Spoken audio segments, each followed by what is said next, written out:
அதை பார்த்து அதிர்ச்சியான காயத்ரி தேவி, இங்க என்னதான் நடக்குது என்று குழப்பத்துடன் தனக்குள் சொல்லிக் கொண்டவர் நேராக வந்த சிதம்பரத்திடம் ஏதோ பேச வர, சிதம்பரம் அவரை கண்டு கொள்ளாமல் தன்னுடைய செக்யூரிட்டி கார்ட்ஸை பார்த்து கையசைத்து, இங்க இருக்கிற எல்லாத்தையும் எடுங்க, நாம கொண்டு வந்த ஒரு பொருள் கூட இங்க இருக்கக்கூடாது என்று கோபமாக சொன்னார். அதை பார்த்து காயத்ரி தேவி அதிர்ச்சியுடன், சார் என்னாச்சு, திடீர்னு ஏன் இப்படிலாம் என்று சொல்லி முடிக்கும் முன்பே குறுக்கிட்ட சிதம்பரம், நான் யார்கிட்டவும் பேச விரும்பல என்று கோபமாக சொல்ல, காயத்ரி தேவி பயத்துடன் சில அடிகள் பின்னால் நகர்ந்து நின்று கொண்டார். அந்த மொத்த இடமும் அமைதியாக இருந்தது. கேசவனும் சித்தார்த்தும் ஒருவரை ஒருவர் பார்த்து கொண்டார்கள். அப்போது சித்தார்த் மெதுவாக சிதம்பரத்தின் முன்னால் வந்து, சார் என்னாச்சு, ஏதாவது பிரச்சனைனா நாம பேசி தீர்த்துக்கலாம், என் அப்பாவுக்கு உங்க ஃபேமிலியை நல்லா தெரியும் என்று சொன்னான். உடனே சிதம்பரம் கோபத்துடன் அவனை முறைத்து, உன் அப்பா யாரு, எனக்கு உன் அப்பாவை தெரியாது, தயவு செஞ்சு என்னை டிஸ்டர்ப் பண்ணாம தள்ளி நில்லு, சேதுபதி ஃபேமிலி உங்கள மாதிரி ஆளுங்க கூட எல்லாம் பழக்க வச்சுக்கணும்னு அவசியம் இல்ல என்று கடுப்பாக சொன்னார்.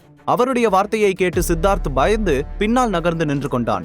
ஷர்மிளாவுக்கு ஒருவேளை தீபக் சொன்னது சரியாக தான் இருக்குமோ என்று தோன்ற ஆரம்பித்தது. ஆனால் அதை பற்றி அப்போது எதுவும் பேசிக் கொள்ளவில்லை. தீபக் அமைதியாக நின்று அங்கே நடப்பதையெல்லாம் பார்த்து கொண்டிருந்தான். காயத்ரி தேவிக்கு எல்லோரின் முன்னிலையிலும் தன்னுடைய குடும்பம் அவமானப்படுவதை பார்க்க முடியவில்லை. உடனே அவர் கேசவனின் பக்கம் திரும்பி, மிஸ்டர் கேசவன், இங்க என்ன நடக்குது, நீங்க ஏன் எதுவும் பேச மாட்டேங்கிறீங்க என்று கேட்டார். அங்கிருந்த சூழ்நிலையை கண்டு கேசவனால் எதுவும் பேச முடியவில்லை. அமைதியாக தலை குனிந்து நின்றார். அந்த நேரத்தில் அவர் என்ன பேசினாலும் அவர் சொன்ன பொய் வெளிப்பட்டுவிடும் என்று அவருக்கு நன்றாகவே தெரிந்திருந்தது. தன் பாட்டி மற்றும் தங்கையின் சோகமான முகத்தை பார்த்த நவீன் என்ன செய்வதென்று தெரியாமல் தவித்தபடி நின்று கொண்டிருந்தான். அப்போது அவன் மெதுவாக சிதம்பரத்தின் அருகில் வந்து, சார் நான் சொல்றத ஒரு நிமிஷம் கேக்குறீங்களா என்று மெல்லிய தோணியில் சொல்ல, உடனே சிதம்பரம் கோபமாக, யார் நீ, முதல்ல இங்கிருந்து தள்ளிப்போ, என்கிட்ட பேசுறதுக்கு உனக்கு என்ன யோகியதை இருக்கு என்று கத்தினார். அவருடைய கோபத்தை பார்த்த நவீன் பயத்தில் சில அடிகள் பின்னால் நகர்ந்தான். அந்த சமயத்தில் சிதம்பரத்தின் பார்வை தீபக்கின் மீது விழ அவன் கார்த்திகாவை பார்க்கும்படி சைகை செய்தான். உடனே சிதம்பரம் அவள் கையில் இருந்த நெக்லஸை பார்த்து, இந்த நெக்லஸ் உங்களுக்கு எங்கிருந்து கிடைச்சது என்று கடுப்பான தோணியில் கேட்டார். உடனே நவீன் மீண்டும் முன்னால் வந்து, சார் நான் இததான் சொல்ல வந்தேன், இந்த நெக்லஸ தீபக் திருடிட்டான், நாங்க கையும் களவுமா அவனை பிடிச்சு போலீஸ்ல ஒப்படைக்கலான்னு நினைக்கிற சமயத்துலதான் சரியா நீங்க வந்துட்டீங்க என்று சொன்னான். ஆமா சார், நவீன் சொல்றது உண்மைதான் என்று காயத்ரி தேவியும் சிதம்பரத்திற்கு விளக்க முயன்றார். இந்த நெக்லஸ திருடிட்டாங்கன்னு உங்களுக்கு யார் சொன்னது? என்னோட சின்னையா மட்டும் என்னை இங்க வர சொல்லாம இருந்திருந்தா நான் உங்க வீட்டு வாசலையே மிதிச்சிருக்க மாட்டேன் என்று கோபமாக சொன்ன சிதம்பரம் கார்த்திகாவின் கையில் இருந்த அந்த நெக்லஸை பிடுங்கிக் கொண்டு தீபக் அருகில் நின்றிருந்த ஷர்மிளாவிடம் நீட்டி, மிஸ் ஷர்மிளா, உங்களுக்கு நடந்த இந்த சிரமத்துக்கு நான் சாரி கேட்டுக்கிறேன். உண்மையிலேயே எங்க சின்னையா சிவகங்கை சீமையோட அடுத்த வாரிசு, எங்க சின்ன ராஜா தான் உங்களுக்காக இந்த நெக்லஸ கொடுத்து அனுப்பியிருந்தாரு என்று பணிவுடன் சொன்னார். அவர் சொன்னது அங்கிருந்த எல்லோருக்கும் ஆச்சரியமாக இருந்தது. சிறிது நேரத்திற்கு முன்பு தீபக் சொன்னது உண்மைதான் என்று எல்லோரும் புரிந்து கொண்டார்கள். ஆனால் ஷர்மிளாவுக்கு ஆச்சரியத்தில் பேச்சே வரவில்லை. உறைந்து போய் நின்று இருந்தாள். எனக்கா? ஆமா, உங்க சின்னையா எதுக்கு எனக்கு இதை கொடுக்கணும் என்று கேட்டாள் ஷர்மிளா. நீங்க இந்த நெக்லஸ மலர் ஜுவல்லரியில பார்த்து ஆசைப்பட்டது அவருக்கு தெரிஞ்சது. அவர் தான் இதை வாங்கி உங்களுக்கு அனுப்புனாரு. அது மட்டும் இல்ல, இங்க இருக்கிற மொத்த கிஃப்ட்ஸும் உங்களுக்காக அவர் அனுப்புனதுதான். ஏன்னா அவருக்கு உங்களை ரொம்ப பிடிக்கும் என்று சொன்னார் சிதம்பரம். அதை கேட்டதும் ஷர்மிளா குழப்பத்துடன் திரும்பி தீபக்கை பார்த்தாள். தீபக் சிரித்துக் கொண்டு நின்றிருப்பது அவளுக்கு இன்னமும் ஆச்சரியத்தை கொடுத்தது. ஏனென்றால் தன் கணவன் முன்னால் என்னை இன்னொருவருக்கு பிடிக்கும் என்று ஒருவர் சொல்லும்போது தீபக்கிடம் எந்த ரியாக்ஷனும் இல்லை. சிதம்பரம் சொல்வதை கேட்டு காயத்ரி தேவி, கணேஷ், கீதா உட்பட அங்கிருந்த எல்லோருக்கும் ஆச்சரியமாக இருந்தது. இல்ல, நீங்க என்ன சொல்றீங்க? உங்க சின்னையா யாரு? எதுக்காக அவர் எனக்கு இதெல்லாம் பண்ணணும்? எனக்கு வேண்டாம், நீங்களே எடுத்துட்டு போயிடுங்க என்று சொன்னாள் ஷர்மிளா. அதை கேட்டதும் சிதம்பரமும் தீபக்கும் ஓரக்கண்ணால் ஒருவரை ஒருவர் பார்த்து கொண்டார்கள். சிதம்பரம் ஒரு பெருமூச்சு விட்டபடி, நீங்க நினைக்கிற மாதிரி அவர் எந்த ஒரு தப்பான எண்ணத்திலையும் இதை உங்களுக்கு கொடுக்கல. நேரம் வரும்போது உங்களுக்கு எல்லா உண்மையும் தெரிய வரும். இப்போதைக்கு இதை வாங்கிக்கோங்க என்று சொல்லி அவளிடம் கொடுத்துவிட்டு அதற்கு மேல் அங்கே நின்றால் ஷர்மிளா மீண்டும் ஏதாவது கேட்டு தன்னை சிக்கலுக்குள் தள்ளிவிடுவார் என்பதை புரிந்து கொண்டு அங்கிருந்து வேகமாக வெளியே சென்று விட்டார். உடனே ஷர்மிளா அவருக்கு பின்னாலேயே சென்றபடி, சார் ஒரு நிமிஷம், உங்க சின்னையா யாருன்னு தெரியாம என்னால இந்த நெக்லஸ வாங்கிக்க முடியாது, தயவு செஞ்சு இதை வச்சுக்கோங்க என்று சொல்ல சிதம்பரம் அவளுடைய பேச்சை கண்டு கொள்ளாததை போல அங்கிருந்து வேகமாக காரில் ஏறி சென்று விட்டார். வீட்டிற்குள் இருந்த எல்லோரும் தீபக்கையே பார்த்து கொண்டிருந்தார்கள். மொத்த இடமும் அமைதியாக இருந்தது. ஷர்மிளா ஏமாற்றத்துடன் திரும்பி வர, ஷர்மி, இப்பவாச்சும் நான் இதை திருடலன்னு நம்புறியா என்று உறுதியான குரலுடன் கேட்டான் தீபக். ஷர்மிளா தன்னுடைய தவறை உணர்ந்து அமைதியாக தலைகுனிந்து நின்றாள். இன்னொரு புறம் காயத்ரி தேவிக்கு ஷர்மிளாவின் செல்வாக்கை பார்த்து மனது மாறியது. பணத்துக்காக எதையும் செய்ய தயங்காத காயத்ரி இப்போது ஷர்மிளாவுக்கு பின்னால் இவ்வளவு பெரிய குடும்பத்தின் செல்வாக்கு இருப்பதை பார்த்து அருகில் வந்து அவள் தோளில் கை வைத்தார். ஷர்மிளா, உனக்கு இவ்வளவு பெரிய குடும்பத்துல கான்டாக்ட் இருக்குன்னு நீ ஒரு தடவை கூட என்கிட்ட சொல்லவே இல்லையே என்று அன்பாக கேட்டார். பாட்டி, நீங்க என்ன தப்பா நினைச்சிட்டீங்க?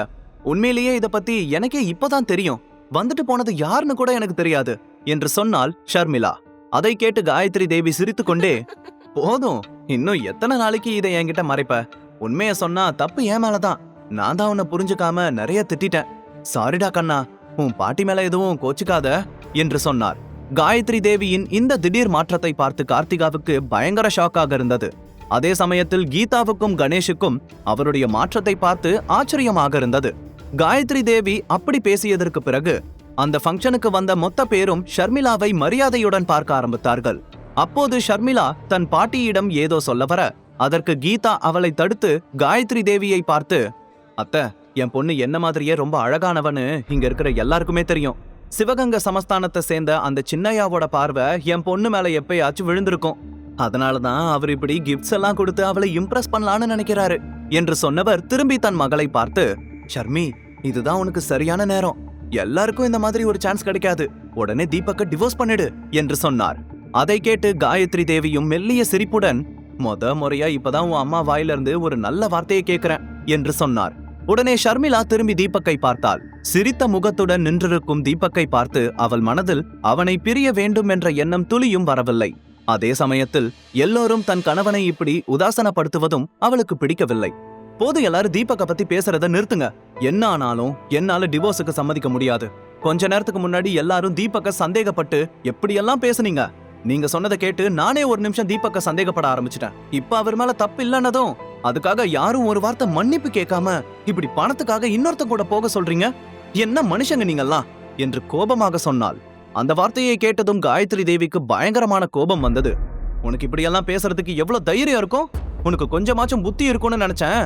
புருஷனை கூட வச்சுக்கிட்டு வெளியே இன்னொருத்தன் கூட பழகிட்டு இருக்கிற நீ எங்களை பணத்தாசை பிடிச்சவங்கன்னு சொல்றியா? இப்படி கள்ள காதல் பண்றதை நினைச்சு கொஞ்சம் கூட வெக்கம் இல்லாம இங்க வந்து புருஷனுக்கு சப்போர்ட் வர பண்ணிட்டு இருக்க என்று சொல்லி அவமானப்படுத்தினார். தன் பாட்டியின் வாயிலிருந்து இப்படி இதயத்தை துளைக்கும் வார்த்தைகள் வரும் என்று ஷர்மிளா கொஞ்சமும் நினைத்து பார்க்கவில்லை. அவள் கண்களிலிருந்து கண்ணீர் அருவியாய் கொட்டியது. தீபக்கிற்கு அதை கேட்டு கோபம் சுர்ரென தலைக்கு ஏறியது. முஷ்டியை முறுக்கிக் கொண்டு நேராக முன்னோக்கி வந்தான். ஆனால் அதற்குள் கணேஷ் காயத்ரி தேவியின் முன்னால் வந்து, அம்மா, எப்ப என் பொண்ணை பத்தி இப்படி பேசுனீங்களோ இதுக்கு மேல நாங்க இங்க இருக்க வேண்டிய அவசியம் இல்ல. உங்க ஃபேமிலி ஃபங்க்ஷனை நீங்களே நடத்திக்கோங்க என்று சொல்லி ஷர்மிளாவை அழைத்து கொண்டு அங்கிருந்து விறுவிறுவென நடந்தார். தீபக்கும் அந்த சமயத்தில் அவசரப்பட வேண்டாம் என்று நினைத்து கோபத்தை கட்டுப்படுத்தியபடி அவர்களுக்கு பின்னால் நடந்தான். அப்போது அவர்களை பார்த்து, அப்படியே போயிடுங்க, இனிமே இந்த பக்கமே வரக்கூடாது என்று காயத்ரி தேவி கோபமாக கத்தினார். திரும்பி பார்த்த தீபக் கோபமாக முறைத்தான். ஷர்மிளா பட்ட அவமானத்திற்கு தீபக் பழி வாங்குவானா? காயத்ரி தேவியின் அடுத்த பிளான் என்ன? அவர்கள் சென்றதும் அந்த மொத்த இடத்திலும் சில நிமிடங்கள் அமைதி நிலவியது. காயத்ரி தேவியின் கண்கள் கோபத்தில் எரிந்து கொண்டிருந்தது. அங்கே நடந்த அந்த பிரச்சனையால் கார்த்திகாவின் நிச்சயதார்த்த விழாவே பொலிவிழந்து போனது. கேசவன் மற்றும் சித்தார்த்தின் முகத்திலும் எரிச்சல் தெளிவாக தெரிந்தது. அதை பார்த்த கார்த்திகா, இதுக்கு எல்லாத்துக்கும் அந்த தீபக் ஷர்மிளா தான் காரணம் என்று திட்டியபடி அழுது கொண்டிருந்தாள். கார்த்திகா, எதுக்காக இப்ப நீ அழுதுட்டு இருக்க? நீ இப்படி அழுகிறத பார்த்தா அவங்க 2 பேரும் தான் சந்தோஷப்படுவாங்க என்று அவள் அண்ணன் நவீன் சொன்னான். ஷர்மிளா வெளியில் வந்ததும் தன் கண்ணீரை துடைத்தபடி காருக்குள் ஏறினாள். தீபக் காரை ஓட்ட கணேஷும் கீதாவும் அமைதியாக பின்னால் உட்கார்ந்திருந்தார்கள்.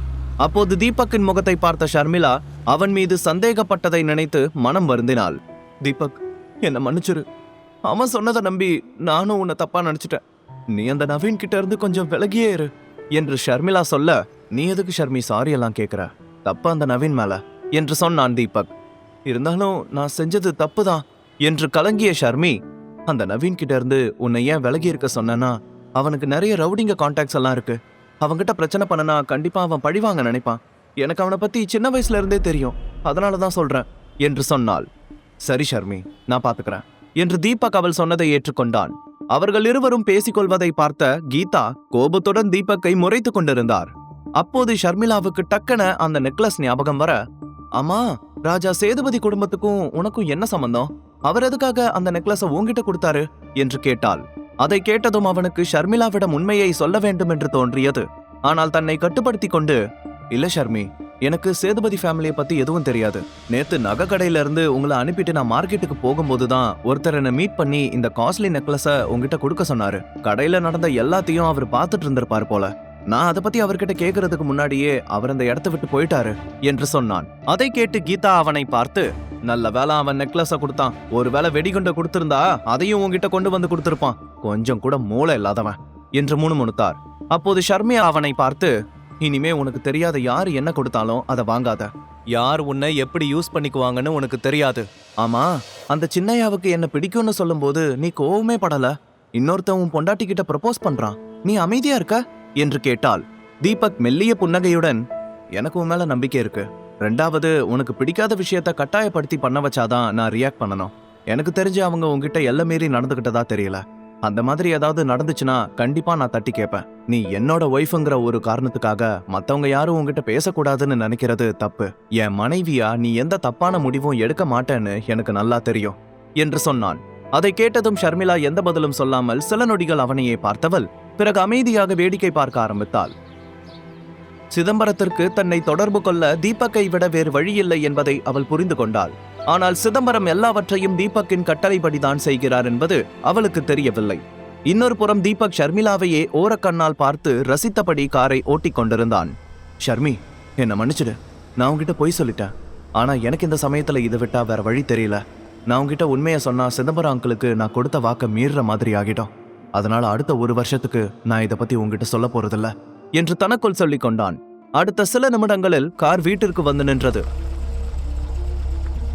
உள்ளே வந்ததும் வழக்கம் போல கீதா தீபக்கை கண்டபடி திட்ட ஆரம்பித்தார். தீபக் எதுவும் பேசாமல் அமைதியாக நின்று கொண்டிருந்தான். இவனுக்கு கொஞ்சமாச்சும் வெக்கமான இருக்கா? இவ்வளவு அவமானப்பட்டதுக்கு அப்புறமும் இப்படியே கல்லு மாதிரி நின்னுட்டு இருக்கான். இவனை மட்டும் ஷர்மிளாவோட தாத்தா அவளுக்கு கல்யாணம் பண்ணி வைக்காம இருந்திருந்தா என் பொண்ணு இந்த நேரத்துல ஏதாவது பெரிய இடத்துல வாக்கப்பட்டிருப்பா. அவளோட வாழ்க்கையே நாசம் பண்ணிட்டா இந்த எதுக்கும் உதவாதவன் என்று கோபமாக திட்டினார். அதை கேட்டு கணேஷ் தனது பங்கிற்கு தீபக்கை பார்த்து, தீபக், இத்தனை நாளா வீட்ல வெட்டியா உட்காந்து சேர தேய்ச்சதெல்லாம் போதும். முழு கதையையும் கேட்டு மகிழ பாக்கெட் FM ஆப்பை டவுன்லோட் செய்யுங்கள். லிங்க் டிஸ்கிரிப்ஷனில் கொடுக்கப்பட்டுள்ளது.